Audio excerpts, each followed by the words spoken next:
यूनान मिस्र रोमा सब मिट गए जहाँ से, कुछ बात है कि हस्ती मिटती नहीं हमारी, सदियों रहा है दुश्मन दौरे जहाँ हमारा। हिंदुस्तान की हस्ती को मिटाने की सैकड़ों बार कोशिश की गई, लेकिन हर बार दुश्मन को मुंह की खानी पड़ी। और इसकी सबसे बड़ी वजह है हिंदुस्तान के जाबाज सैनिकों का हौसला। नमस्कार, आप सभी का स्वागत है जनता टीवी में। आपके साथ मैं हूं डॉक्टर सुयश शर्मा। भारत अपना 72वें गणतंत्र दिवस के स्वागत करने जा रहा है। जैसा कि आप सभी जानते हैं कि हर साल भारत राजपथ के जरिए अपनी सामरिक शक्ति का प्रदर्शन पूरे विश्व के सामने करता है और उन तस्वीरों का इंतजार आप सभी को बेसब्री से रहता है। आप सभी भारत की सैन्य शक्ति का अवलोकन राजपथ पर करें, उससे पहले हम उन तस्वीरों की छोटी सी झलक आपके सामने लाते हैं। तो आइए चलिए देखते हैं राजपथ पर इस बार भारत की सैन्य शक्ति का क्या प्रदर्शन होने जा रहा है।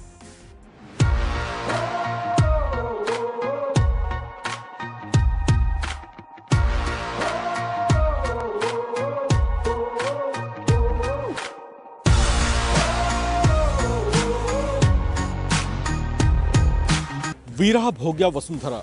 जो वीर है वही इस वसुंधरा का उपभोग करता है। रणबांकुरे जवान आप मेरे पीछे देख पा रहे हैं, ये वो लोग हैं, ये वो यादगार पल है उन लोगों के लिए जो अपने अपने मार्चिंग दस्तों को इस बार 26 जनवरी गणतंत्र दिवस परेड पर जिनको लीड करने वाले हैं। इन्हीं से हम बात करते हैं, कैसा अनुभव है इनके लिए, क्या सोचते हैं और किस तरीके से गौरव का अनुभव ये इस बार कर पा रहे हैं। मैं लेफ्टिनेंट कार्तिकेय मिश्रा हूँ। मैं वाराणसी बिलोंग करता हूँ। मैं एक थर्ड जनरेशन ऑफिसर हूँ। ये मेरे लिए बड़ी गर्व की बात है कि मैं अपने रेजिमेंट को, जिस रेजिमेंट की वजह से मैं यहाँ पर पहुँचा हूँ, जो शोल्डर्स में लगा रहा हूँ, जिस रेजिमेंट ने हमें सब कुछ दिया। मेरे रेजिमेंट का एक बहुत ही रिच हेरिटेज और ट्रेडिशन है। ये रेजिमेंट हमें इस रेजिमेंट हमें हमारी सिखलाई होती है जब हम एक नए ऑफिसर जाते हैं कि हम कुछ भी कर सकते हैं और हम हर चीज़ के काबिल हैं। तो ये मेरे लिए बड़ी गर्व की बात है। जब हमारे लड़के कदम से कदम मिला के चलेंगे तो आपको ये पता चलेगा कि ये लड़के इंसानी काबिलियत से और भी बहुत कुछ करने के काबिल हैं और इस रेजिमेंट के लिए हम कुछ भी करने के लिए कुछ भी कर सकते हैं।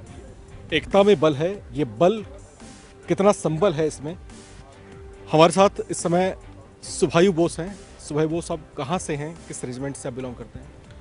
मेरा नाम है लेफ्टिनेंट सुभायु बोस और मैं पश्चिम बंगाल के हुगली डिस्ट्रिक्ट से बिलोंग करता हूँ। मैं भी महा रेजिमेंट का हिस्सा हूँ और इस बार बहुत ही गर्व की बात है कि जो मैं राजपथ में महा रेजिमेंट को लीड कर रहा हूँ। जैसे कि लेफ्टिनेंट कार्तिकेय मिश्रा ने बताया, हमारे रेजिमेंट बहुत ही हेरिटेज रेजिमेंट है और इसमें ऑल इंडिया के लड़के भर्ती होते हैं। तो हमारे पास सबसे बेस्ट ट्रूप्स आते हैं और हमारे लड़के ना तो सिर्फ रेजिमेंट के लिए बल्कि इस देश के लिए कुछ भी करने के लिए तैयार है। वही चीज़ हम इस 26 जनवरी राजपथ में जब हमारे लड़के कदम से कदम मिलाएंगे और मैं सामने उनके चलूँगा तो ये पूरे देशवासी नहीं, पूरे विश्व को दिखाऊंगा कि हाँ, महा रेजिमेंट इस बार कुछ भी करने के लिए तैयार है। हर रेजिमेंट कुछ भी करने को तैयार है और ये जिस मार्चिंग दस्ते को लीड करने वाले हैं उनके लिए भी बेहद गौरवशाली पल हैं। साईं गणेश जी मेरे साथ हैं इस बार। आप बताएं कि आप कहाँ से बिलोंग करते हैं, किस रेजिमेंट से हैं आप और कैसा अनुभव है आपके लिए? मेरा नाम लेफ्टिनेंट साई गणेश है। मैं the Corps of Engineers the Bengal Sappers का रिप्रेजेंटेटिव हूँ। मेरी यूनिट 68 इंजीनियर रेजिमेंट है और मैं तमिलनाडु से हूँ। गणतंत्र दिवस परेड में आपको लीड करने का मौका मिला है, आप इस दस्ते को जो है लीड करेंगे, तो जीवन पर्यंत याद रहने वाले यादगार पल हैं आपके लिए। तो कैसा अनुभव कर पा रहे हैं? ये मेरी ज़िंदगी का शायद से बहुत अच्छा समय चल रहा है क्योंकि 5 महीने से हम लोगों ने लगातार प्रैक्टिस कर रखी है और 5 महीने से सिर्फ ड्रिल चल रहा है। मार्चिंग कैसे करेंगे, कैसे देश को दिखाएंगे कि हम लोग कैसे, हमारी फ़ौज कैसे तैयार है कि किसी भी चीज़ के लिए हम लोग फेस करने के लिए कभी भी जा सकते हैं। फ़ौज को पूरा देश कैसे देखेगा कि फ़ौज में कितना जोश है, क्या कैसे भरोसा करेगी। जब 26 जनवरी को पूरी देश देखती है तो उनको भरोसा होता है कि हाँ, कि ये फ़ौज जिम्मेदार है और करेगी अपना काम। तो इसलिए ये बहुत ऐतिहासिक मौका है मेरे लिए कि मैं करूँगा इस पर। बहुत यादगार पल है इनके लिए, जीवन पर्यंत इनको याद रखने का पल है और ये हर जवान का, हर सैन्य अधिकारी का सपना होता है कि कभी जीवन में एक ऐसा मौका मिले, एक ऐसा पल आए जब राजपथ पर जो है गौरवशाली क्षणों का वो अनुभव कर पाएँ। पीयूष शर्मा जी हैं मेरे साथ। पीयूष शर्मा जी, अपनी रैंक बताएं, आप किस रेजिमेंट से आप आते हैं और कैसा अनुभव है आपका? मेरा नाम मेजर पीयूष शर्मा, सेना मेडल है। मैं दी कोर ऑफ इंजीनियर्स के दी बंगाल सैपर्स को रिप्रेजेंट कर रहा हूँ। हमें राजपथ पे मार्च करने का अवसर हर 9 साल बाद मिलता है और ये जो फीलिंग है ये शायद शब्दों में बयान नहीं की जा सकती है, ये सिर्फ महसूस करी जा सकती है। कोर ऑफ इंजीनियर्स का बहुत ही गौरवपूर्ण इतिहास है, जो कि 218 वर्षों का इतिहास रहा है। और ये जो फीलिंग है, ये जो एक्चुअल में once in a lifetime opportunity जो कहावत है वो यही है। तो मैं बहुत खुशकिस्मत और भाग्यशाली मानता हूँ अपने आप को कि मुझे इस बार 26 जनवरी के परेड में मार्च करने का मौका मिला। ये जो तैयारी चल रही है और जो आप लगातार, जैसा आपने बताया कि आप लीड भी कर रहे हैं इस बार, तो कब से तैयारी चल रही है, कब से आप प्रैक्टिस कर रहे हैं? हमारी तैयारी लगभग पिछले साल अगस्त के महीने में शुरू हो गई थी, जब सारे कंटिजेंट को इकट्ठा करना हमने शुरू किया। इनिशियली चैलेंजेस थे कोविड पेंडेमिक की वजह से, लेकिन जैसा कि आप जानते हैं कि डिफेंस फोर्सेस हर एक ऑब्स्टेकल को किसी भी चैलेंज को ओवरकम करने के लिए हमेशा तैयार रहती है। तो हमने वो चैलेंजेस कोविड प्रोटोकॉल्स को फॉलो करते हुए ओवरकम किए, और अब हम पूरी तरह से तैयार हैं अपने 26 जनवरी को अपना बेहतरीन परफॉर्मेंस देने के लिए। सेना उच्च नेतृत्व क्षमता और अनुशासन का न सिर्फ पाठ कराता है बल्कि उसका चरितार्थ भी करता है। गलती नहीं कर रहा हूँ तो आप कैप्टन साहब RS संब्याल। हाँ जी, मेरा नाम कैप्टन ऋषभ सिंह सांब्याल है। मैं जम्मू कश्मीर से ताल्लुकात रखता हूँ। मैं 14वीं बटालियन द जाट रेजिमेंट का एक ऑफिसर हूँ और यहाँ पे जाट रेजिमेंट के कंटिजेंट का एक हिस्सा हूँ। 26 जनवरी को कंटिजेंट कमांडर लीड करूँगा। जीवन में ये अनुभव आपका कैसा रहा और कैसे आपको मौका मिला, कब से आप तैयारी कर रहे हैं? ये अनुभव बचपन से ही एक सपना था। जब टीवी पे परेड लाइव देखते थे तब एक सपना तय कर लिया था कि एक दिन आएगा जब मैं यहाँ चलूँगा, और आज वो दिन आ गया है। बहुत ही हर्ष, गर्व और उल्लास की बात है कि मैं यहाँ हूँ। मेरे माता पिता, मेरे परिवार वाले, मेरे जवान सब खुश हैं, सब तैयार हैं और एकदम बढ़िया परेड दिखाने के लिए 26 तारीख को तैयार हैं सब। ये जो तैयारी आप देखते हैं और जो गणतंत्र दिवस की आप जो परेड देखते हैं, देखने में बहुत अच्छा लगता है। हमारा मस्तक, हमारा सीना गर्व से चौड़ा हो जाता है।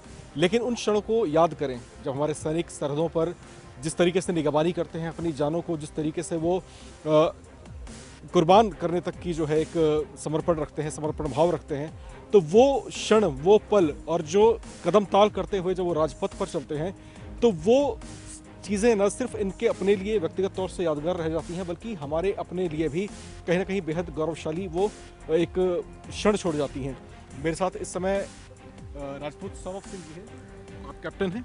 जी, मैं कैप्टन राजपूत सौरभ सिंह हूँ। मैं इस बार गढ़वाल कंटिजेंट का 26 जनवरी पे नेतृत्व करूँगा सर। जैसा कि आपने बताया कि LAC पे, LC पे, बॉर्डर पे, दुर्गम इलाकों में हमारे सैनिक खड़े हैं सर। उनके लिए मेरा एक ही मैसेज है कि शायद किसी वजह से उनको यहाँ आज चलने का मौका नहीं मिल पाया। मैं खुशकिस्मत हूँ क्योंकि मैं, बहुत सारे ऑफिसर्स हैं गढ़वाल रेजिमेंट, गढ़वाल राइफल्स में, जो कि आज ऐसे क्षेत्र में खड़े हैं जहाँ से वो आ नहीं सकते, जहाँ पे उनकी ड्यूटी और डिवोशन नाम नमक निशान के लिए वो आज भी खड़े हैं, और वो कमिटमेंट ज़्यादा ज़रूरी है यहाँ पे राजपथ से चलने से ज़्यादा।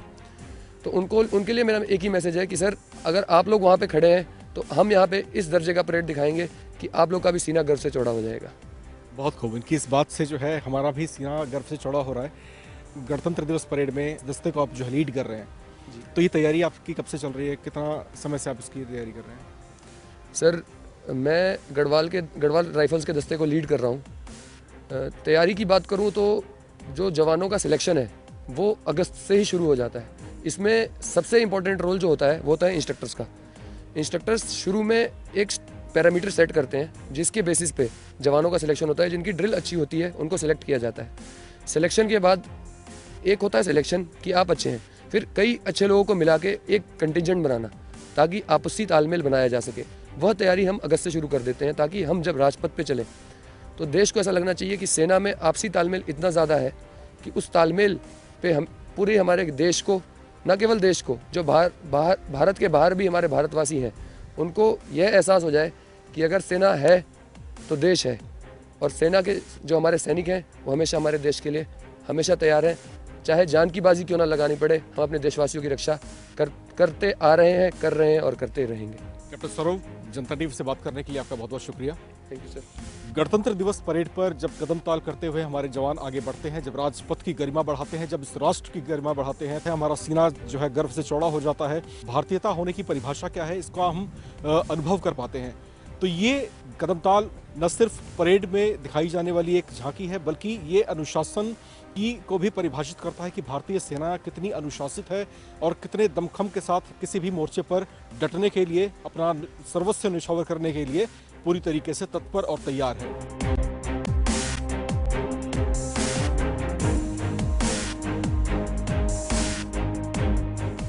गणतंत्र दिवस की तैयारियां पूर्ण कर ली गई हैं। इस समय मैं मौजूद हूं इंडिया गेट पर, जहां पर भारतीय सेना ने अपने भारत में निर्मित स्वदेशी हथियारों उपकरणों का यहां पर एग्जीबिशन लगाई है, यह प्रदर्शित करने के लिए कि भारतीय सेना किस दमखम के साथ दुश्मनों को भी पूरी तरीके से नेस्तनाबूद करने के लिए पूरी तरीके से सक्षम है। यहाँ पर कुछ सिस्टम्स हमारे साथ मौजूद हैं और कैप्टन साहब हमारे साथ हैं, कैप्टन विभोर गुलाटी जी। इनसे हम थोड़ी सी जानकारी लेना चाहेंगे कि ये किस तरह का व्हीकल है और किस तरह का ये इक्विपमेंट्स इसके ऊपर हैं, इसके बारे में जानकारी दें। जी हाँ, जो इक्विपमेंट आप अपने सामने देख रहे हैं उसका नाम है 214 Pinaka multiple launcher rocket system. ये इक्विपमेंट भगवान शिव के धनुष के नाम पर इसका नाम रखा गया है, और वो भी सही रखा गया है क्योंकि ऐसे 6 लॉन्चर मिलकर दुश्मन के ऊपर 72 रॉकेट्स एक साथ सिर्फ 44 सेकंड में फायर करने में सक्षम है। क्या ये पूरी तरीके से भारत में ही निर्मित है? जी हाँ, ये इक्विपमेंट पूरी तरीके से भारत में ही निर्मित है। सिर्फ और सिर्फ इसका जो नीचे वाला व्हीकल है वो चेक रिपब्लिक के द्वारा बनाया गया है। और इसकी अगर हम रेंज की बात करते हैं तो ये इसकी मारक क्षमता क्या है और इसकी कैपेसिटी क्या है, इसके बारे में? अभी के लिए इसकी रेंज है 37.5 किलोमीटर, जो कि आने वाले समय में 90 किलोमीटर तक भी एक्सटेंड हो रही है। ठीक है। तो इस तरह का जो व्हीकल है ये कहीं ना कहीं भारत में ही निर्मित है और कहीं ना कहीं ये दुश्मन को दहलाने में न केवल सक्षम है पूरी तरीके से, बल्कि ये एक कड़ी चेतावनी भी है उन देश विरोधी ताकतों के लिए जो भारत की तरफ जो है गलत निगाहें उठाते हैं, गलत दृष्टि रखते हैं। तो इस तरह की व्यवस्थाएं जो है देश में कहीं ना कहीं एक सही, एक सकारात्मक संकेत देती हुई दिखाई देती हैं। आइए आपको इस तरह के कुछ और भी जो वॉर व्हीकल्स है उसके बारे में आपको जानकारी देते हैं कि किस तरह की व्यवस्थाएं हमारे देश में की जा रही हैं, किस तरीके से भारत जो है खुद से सक्षम होता जा रहा है। और जो एक मेक इन इंडिया का नारा प्रधानमंत्री मोदी की तरफ से दिया गया था, तो डिफेंस सिस्टम्स की अगर हम बात करते हैं तो इस दिशा में किस तरह के प्रयास किए जा रहे हैं, आइए इसके बारे में हम आपको बताते हैं। ये महाकाय सैन्य उपकरण आप जो मेरे पीछे देख रहे हैं इसको बोलते हैं BL-272। इसके बारे में और हम जानकारी लेना चाहेंगे कि वार युद्ध के मैदान में ये किस तरीके से जो है काम करता है और किस तरीके से इसका प्रयोग किया जाता है। मेरे साथ इस समय मौजूद हैं कैप्टन अमित गावर। इनसे हम इसके बारे में कुछ और अतिरिक्त जानकारी लेना चाहेंगे। सर, इसके बारे में बताएं। देखिए, ये ब्रिज लेयर टैंक T-72 है। एक T-72 टैंक के ऊपर एक ब्रिज माउंटेड है। ये ब्रिज T-72 टैंक एक रशियन इक्विपमेंट है जिसको हमने अपने देश में मॉडिफाई किया है एक इंजीनियरिंग इक्विपमेंट के तौर पर। 3 से 5 मिनट के अंदर आपका 20 मीटर का एक ब्रिज लॉन्च कर सकता है किसी भी 20 मीटर तक की ऑब्स्टिकल के ऊपर, जिसके ऊपर से आपके आर्मर्ड व्हीकल्स किसी भी लोड क्लास के आराम से क्रॉस करके जा सकते हैं। तो ये उपकरण अपने आप में कहीं ना कहीं इस तरीके से सक्षम है कि युद्ध के मैदान में जहां पर भी आकस्मिक स्थिति इस तरह की पड़ती है कि जहां पर ब्रिज का इस्तेमाल किया जाए, तो त्वरित कार्रवाई करते हुए इस तरह की जो ब्रिजेस हैं वो जो है उस तरह के गैप्स को फिल कर सकते हैं जहां पर हमारे आर्म्ड व्हीकल्स उसके ऊपर से होकर के एक डेस्टिनेशन को कवर करते हुए उसको क्रॉस कर सकते हैं। बात करते हैं जो T-90 टैंक्स हैं, यहाँ पर ये किस तरीके से यहाँ पर रखे गए हैं और क्या कुछ खासियत है इनकी, हम कैप्टन साहब से यहाँ बात करते हैं। सर, ये जो व्हीकल मैं पीछे देख पा रहा हूँ उसको हम क्या कहते हैं? इस व्हीकल को बोलते हैं इन्फेंट्री कॉम्बैट व्हीकल BMP-2, जिसका पॉपुलर नाम इंडिया में है सारथ।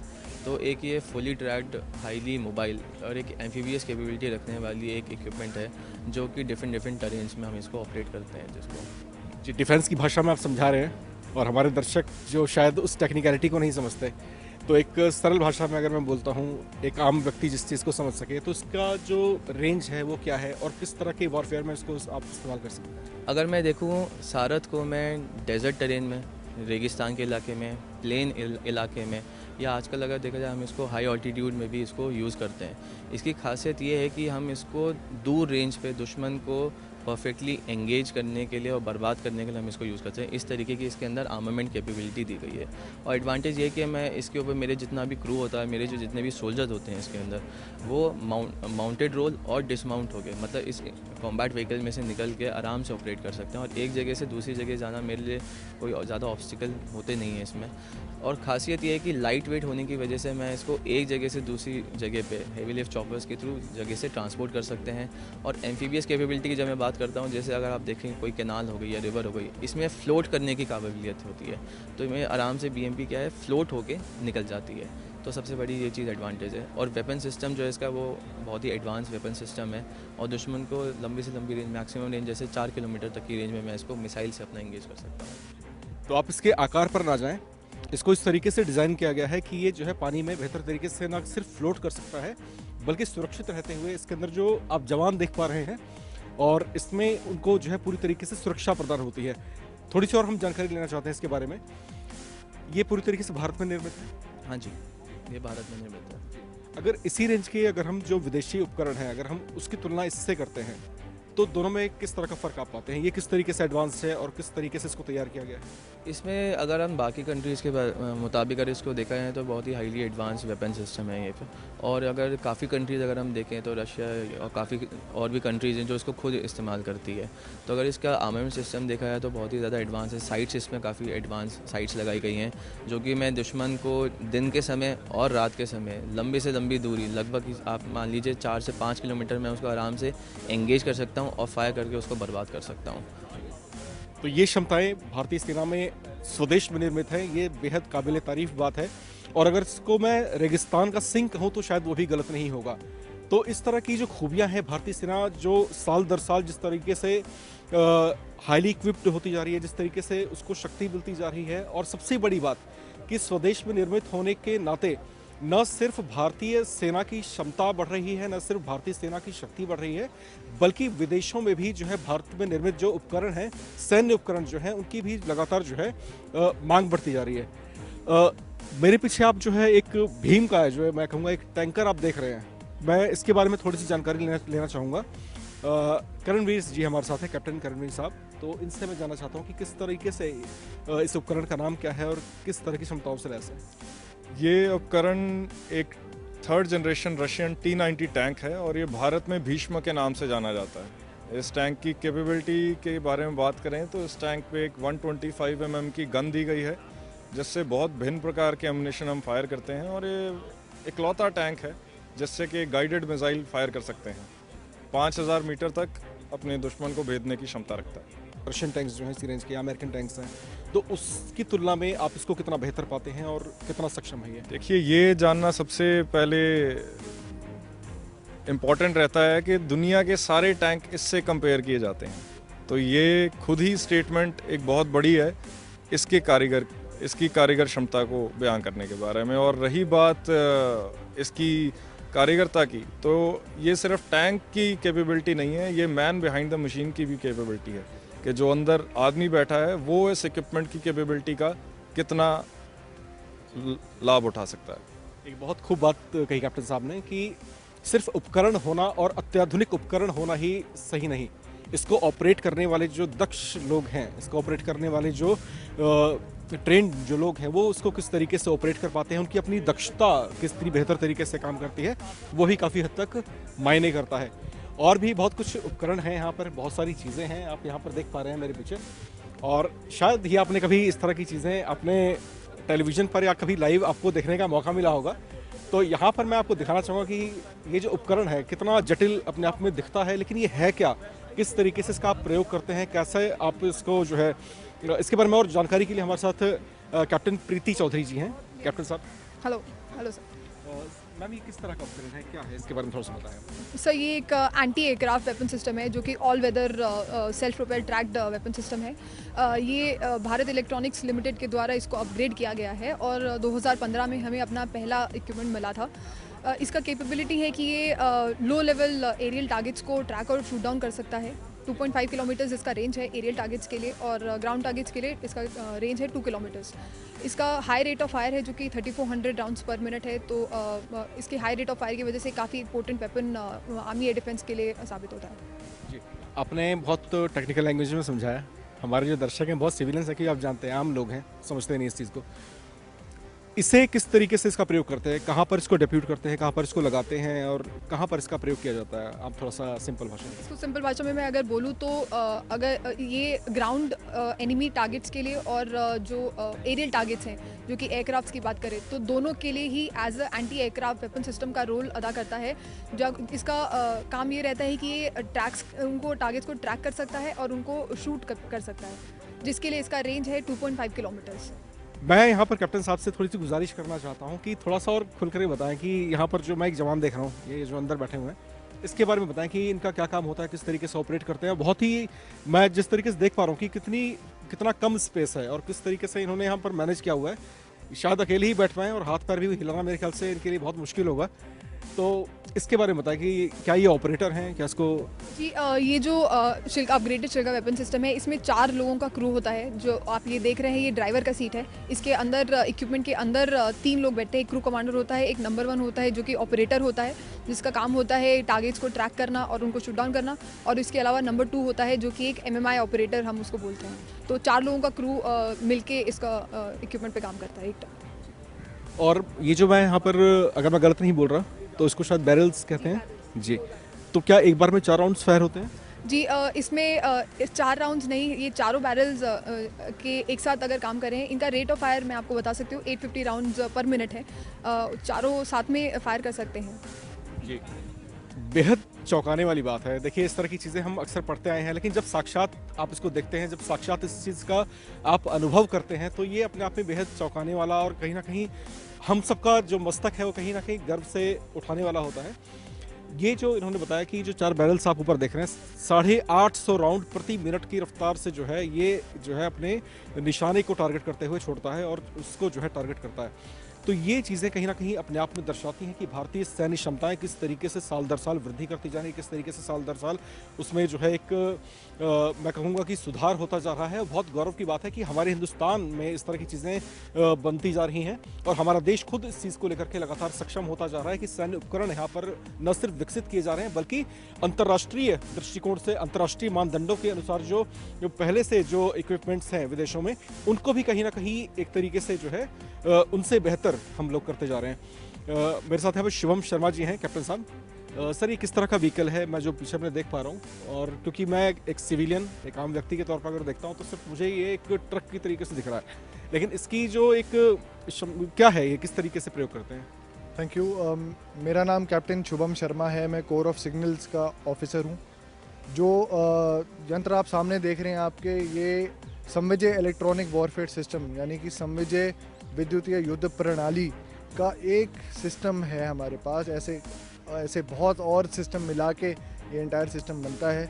इसका काम है कि हमारी दुश्मन की जितनी भी टैक्टिकल कम्युनिकेशन है, जितनी वो रेडियो सेट्स पे बात करते हैं जो कि high frequency, very high frequency और अल्ट्रा हाई फ्रीक्वेंसी रेंजेस पे होती है, उन सब को सर्च करके, इंटरसेप्ट करके, उनका डायरेक्शन पता लगा के, उनकी लोकेशन ऑन ग्राउंड फिक्स करके, उनको जाम करके, इस जाम करने का मकसद ये है कि जो हमारी एनिमी की कमांड एंड कंट्रोल का स्ट्रक्चर है, उसकी अपनी ऑर्गेनाइजेशन में उस पूरे को तोड़ने की, ध्वस्त करने की पूरी काबिलियत रखता है। और ये सिस्टम पहले ऑपरेशन जूनिपर, ऑपरेशन ज़ाफ़रान, ऑपरेशन रक्षक और फ़िलहाल ऑपरेशन स्नो लेपर्ड में भी डिप्लॉयड है। और सिस्टम को हमने माउंटेन्स, प्लेन्स, डेजर्ट्स में डिप्लॉय किया है। और ये ऑल वेदर सिस्टम है जो किसी भी वेदर में अपने इनपुट्स यानी कि सिग्नल इंटेलिजेंस देने में माहिर है। मैं यहाँ पर आपको दिखा नहीं पा रहा हूँ कि किस तरह के उपकरण है, हालांकि मैं कैमरा पर्सन जो ललित हैं हमारे, इनसे मैं गुजारिश करना चाहूँगा कि एक बार जो उपकरण हैं उसको एक बार दिखाने की कोशिश करें। और कहते हैं कि वार फील्ड में जब आप होते हैं तो यहाँ पर न सिर्फ बेहतर कम्युनिकेशन आपका बहुत मायने करता है, बहुत जो है उसकी अहमियत होती है, लेकिन साथ ही साथ जिस तरीके से कैप्टन साहब ने यहाँ पर बताया कि ये जो इक्विपमेंट है, ये जो यहाँ पर जो उपकरण जो है, वो न सिर्फ हमारी कम्युनिकेशंस को और बेहतर बनाता है, बल्कि जो दुश्मनों का जो कम्युनिकेशन है उसको भी कहीं ना कहीं जाम करने का, उसको भी कहीं ना कहीं अवरोध उसमें उत्पन्न करने का जो है अपने आप में पूरी तरीके से सक्षम है। और मैं यहाँ पर पीछे देख पा रहा हूँ कि ये जो हर बार हम लोग जो है गणतंत्र दिवस परेड में इस तरह के उपकरण यहाँ पर लगातार देखते हैं, लेकिन इस बार जो है मौका है आप लोगों को साक्षात इन सब चीज़ों से रूबरू कराने का। तो आपको बताना चाहूँगा कि ये जो ऊपर मेरे आप जो इक्विपमेंट आप देख पा रहे हैं, ये क्या चीज़ें हैं, इसके बारे में हम थोड़ी सी जानकारी लेना चाहेंगे। कैप्टन है मेरे साथ यहाँ पर, कैप्टन मोहम्मद कमरुल जमाल। जय हिंद जी, बताएं। ये जो मैं उपकरण यहाँ पर देख पा रहा हूँ इसके बारे में थोड़ी सी जानकारी दें, किस तरीके से जो है वॉरफेयर में काम आता है? जी, आप जो इक्विपमेंट देख पा रहे हैं ये ब्रह्मोस मिसाइल सिस्टम है, जो कि दुनिया की सबसे पहली सुपरसोनिक क्रूज मिसाइल है और ये भारतीय सेना के पास है। जहाँ तक युद्ध के समय या किसी भी समय में बात करते हैं इसकी उपलब्धता की, तो ये 400 किलोमीटर तक मार कर सकती है, स्पीड 3 मैक से ज़्यादा और ऊँचाई 15 किलोमीटर से ज़्यादा हासिल कर सकती है, जो इसे सबसे अलग करती है। ब्रह्मोस मिसाइल के चर्चे हमारे खूब सुने हैं और ये न सिर्फ हिंदुस्तान के लिए बहुत गर्व की बात है, बल्कि इसको लेकर के जो है विदेशों में भी बड़ा कौतूहल देखा गया है। विदेशों, कई बड़े देशों में जो है इसको लेकर के जो है डिमांड्स आई हैं कि उनको दिया जाए, उनके जो सैन्य क्षमताएं हैं इससे जो है और मजबूत हो पाएँ। तो मैं इसके बारे में अगर जो तकनीकी पहलू जो है इसके बारे में अगर आपसे जानना चाहूँ कि इसकी जो रेंज है वो कितनी है और क्या ये लॉन्च व्हीकल है, एक बार में कितने मिसाइल इस पर जो है लॉन्च करके दागे जा सकते हैं एक बार में? ये लॉन्च व्हीकल है, इसमें हम एक साथ 3 मिसाइल एक बार में डाल सकते हैं कहीं भी। रेंज की जब हम बात कर रहे हैं टेक्निकल स्पेसिफिकेशन में, तो ये कहीं भी 400 किलोमीटर तक वार कर सकती है। स्पीड और ऊंचाई इतनी ज़्यादा हासिल कर सकती है कि किसी भी देश के लिए इसको लोकेट कर पाना मुश्किल है, जो इसे सबसे अलग करती है। ठीक है, और जो इसी रेंज की जो दूसरी और मिसाइल्स हैं, अगर हम दूसरे देशों के साथ तुलना करते हैं तो उसमें और इसमें आप किस तरह का फ़र्क पाते हैं और ये उनसे किस तरीके से बेहतर होता है? देखिए, इसे दुनिया की सबसे लिथल वेपन इसीलिए माना जाता है क्योंकि आपकी कोई सी भी वेपन हो, अगर वो दुश्मन या कोई भी लोकेट कर लेता है तो उसकी मारक क्षमता कम हो जाती है या फिर उसकी महत्व कम हो जाती है, जो इसको सबसे अलग बनाती है। ये लोकेट कर पाना मुश्किल है बाकियों के लिए। ब्रह्मोस मिसाइल भारत में ही निर्मित, स्वदेश निर्मित एक ऐसी मिसाइल है जिसके चर्चे न सिर्फ हिंदुस्तान में बल्कि जो है विदेशी सरजमी पर भी खूब होते रहे हैं। मैं अपने जो कैमरा पर्सन हैं ललित, इनसे मैं एक बार थोड़ा सा गुजारिश करना चाहूँगा कि इसका जो साइड व्यू है एक बार आपको दिखाएं कि किस तरीके का जो लॉन्चिंग व्हीकल है इसके ऊपर जो है एक साथ 3 मिसाइलें किस तरीके से यहाँ पर जो है फिक्स की जाती हैं और किस तरीके से जो है इसको लॉन्च किया जाता है।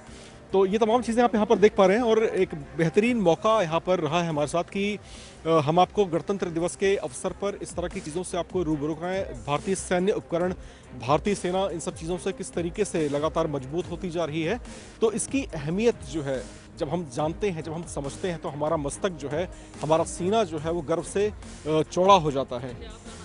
जनता टीवी के लिए राम विश्वकर्मा।